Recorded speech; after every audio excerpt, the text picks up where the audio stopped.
اعوذ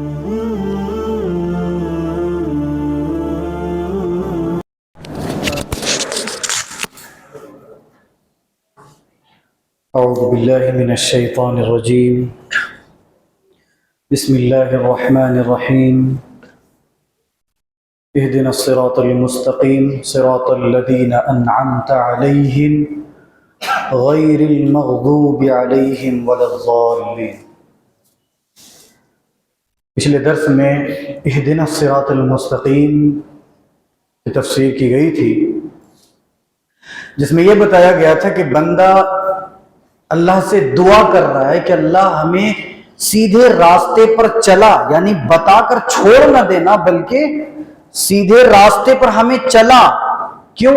اللہ کے نبی صلی اللہ علیہ وسلم صحابہ اکرام کے درمیان تشریف فرما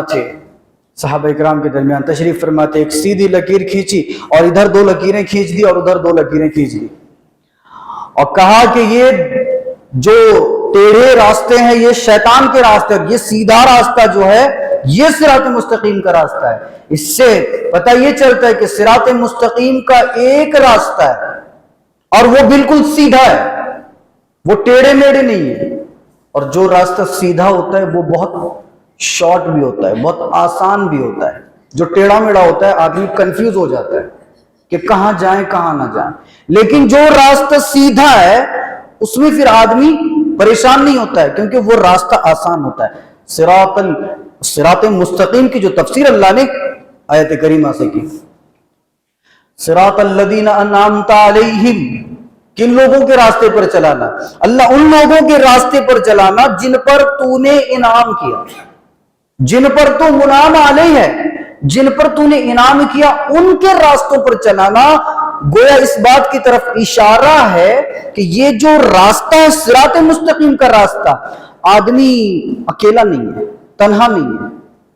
آدمی کو پریشانی ہوتی ہے کہ پتہ نہیں میں اس راستے میں چل رہا ہوں، آگے پیچھے کوئی ہے یا نہیں ہے۔ تو جو راستہ سیدھا ہے صراط مستقیم کا، اسی راستے پر ہمارے سلف گئے ہیں اور آگے وہ نکل چکے ہیں، اور جو پیچھے سے اس راستے پر چلیں گے ان کو کوئی خوف نہیں ہونا چاہیے کیونکہ ان کے جو اسلاف تھے اسی راستے پر چلے۔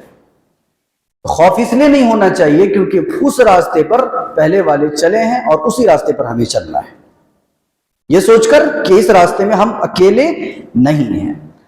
جن پر تو نے انعام کیا ان کے راستے پر ہمیں چلانا، غیر المغضوب علیہم ولا الضالین، ان لوگوں کے راستے پر نہیں چلانا جن پر تو غصہ ہوا، جن پر تو غضبناک ہوا، اور ان لوگوں کے راستے پر بھی نہ چلانا جو بھٹک گئے، جو گمراہ ہو گئے۔ مفسر لکھتا ہے کہ جو مغضوب علیہم ہے یہ یہود ہے، اور جو ولا الضالین ہے یہ نصارہ ہے، عیسائی۔ مغضوب علیہ یہ یہودی ہیں، ان پر اللہ بہت ہی غضبناک ہوا، غصہ ہوا، اور ولا الضالین سے مراد جو ہے یہ نصارہ ہے۔ پتہ یہ چلا کہ نہ یہود کے طریقے پر چلنا ہے نہ نصارہ کے طریقے پر چلنا ہے۔ تو جہاں مسلمانوں کے اندر محمد الرسول اللہ صلی اللہ علیہ وسلم کا اسوہ ہونا چاہیے تھا، ان کی سیرت ہونی چاہیے تھی ہماری زندگیوں میں، آج ہماری زندگیوں میں ان کی سیرت نہیں۔ جس چیز سے ہم اللہ سے پناہ طلب کرتے ہیں، جس چیز کے بارے میں ہم دعا کرتے ہیں کہ اللہ ہمیں ان کے راستے پر مت چلا، اور پھر جب دعا کر کے مسجد سے نکل جاتے ہیں تو پھر ہم انہی کے راستوں پر چلتے ہیں۔ آج خصوصاً نوجوان مسجد میں نمازیں پڑھتے ہیں، رمضان کا ماحول ہے، خیر ابھی تو فی الحال سدھرے ہوئے رہیں گے، لیکن جیسے رمضان کا ماحول ختم ہو جاتا ہے پھر کیا کرتے ہیں؟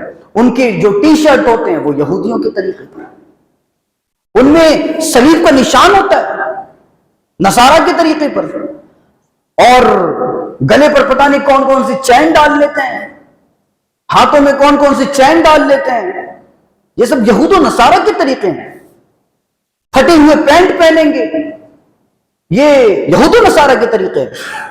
آج ان کا طریقہ، ان کا فیشن بنا ہوا ہے۔ یہ سب بال کاٹیں گے، ادھر سے پورا اڑا دیا، ادھر پورا جھکا دیا، ادھر سے اڑا دیا، ادھر جھکا دیا۔ یہ آج نوجوانوں کے حالات ہیں۔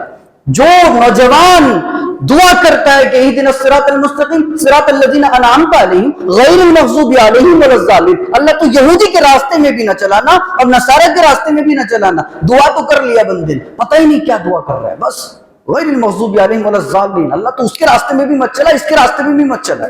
پتہ نہیں یہ دعا کر رہا ہے وہ، اور جیسے مسجد سے نکلتا ہے پھر اسی کے راستے پر وہ کھاتا ہے، اسی کے راستے پر وہ چلتا ہے۔ آج ہمارا اٹھنا بیٹھنا چلنا پھرنا سونا جاگنا کھانا پینا یہ ساری چیزیں یہود و نصارہ کے طریقے۔ آج ہم لوگوں نے کھانے پینے کو فیشن بنا لیا کہ کھانا کھڑے ہو کر کھانا یہ فیشن ہے، اس کو ہم نے فیشن بنا لیا۔ کھڑے ہو کر پانی پینا یہ فیشن ہے، اس کو ہم نے فیشن بنا لیا۔ جو چیزیں یہود و نصارہ اختیار کر رہی ہیں آج وہ ہمارے معاشرے میں ہمارے نوجوان اختیار کر رہے ہیں، اور یہ سوچتے ہیں کہ یہ فیشن ہے، یہ آج کا اسٹائل ہے، زمانہ بدل گیا، زمانے کے ساتھ ساتھ سب کچھ بدل جاتا ہے۔ یہ سب دلیلیں دیتے ہیں، بھونڈی دلیلیں، زمانے کے ساتھ ساتھ سب کچھ بدل جاتا ہے، ہم کیوں نہ بدلیں؟ یہ سب کچھ نہیں ہے۔ غیر المغضوب علیہم ولا الضالین، اللہ تو یہودیوں کے راستے پر بھی نہ چلانا اور نصارہ کے راستے میں بھی مت چلانا۔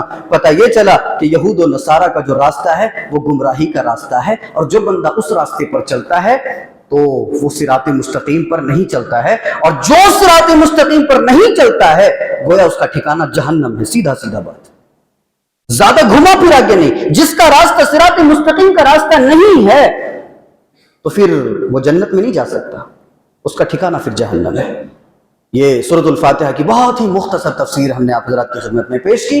انشاءاللہ اس کے آگے بھی ہم تفاسیر بیان کرتے رہیں گے۔ اللہ سے دعا ہے الہ العالمین کی باتوں کو اچھی طرح سے سمجھنے اور اس پر عمل کرنے کی توفیق عطا فرما۔